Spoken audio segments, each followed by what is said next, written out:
ఇప్పుడు మనకు బగ్గా ఆకలైంది, ఒకళ్ళు వచ్చి మంచి నీళ్ళు ఇచ్చిపోయినరు, వెనకసిరి ఇంకొకళ్ళు వచ్చి ఇంత షాయి తాగిపించిండ్రు, అటు ఇంకా ఇంకొకళ్ళు టిఫిన్ చేపించిండ్రు, ఆయన పోయినాక ఇంకోసారు బువ్వ తినబెట్టిండు, ఆఖరిలో ఒకళ్ళు బిర్యానీ తినబెట్టిండ్రు, ఇంతల్ని ఇంకొక ఆయన సోంపు పుక్తావా అని పెద్ద లడి తీసుకొచ్చి ఇచ్చిండు.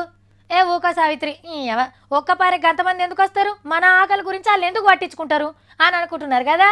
కరెక్టే, కానీ నేను చెప్పేది మన కడుపులు నింపే లీడర్ల ముచ్చట గురించి. గా లిస్ట్లా ఇప్పుడు గీసారు కూడా చేరికైండు. పంజాబ్లా షెయి గుర్తోళ్ళు పువ్వు గుర్తోళ్ళు హామీల వరద వారిచ్చిరు కదా, ఇక ఇప్పుడు కేజ్రీవాల్ సార్ హామీలు గుమ్మరిచ్చిండు.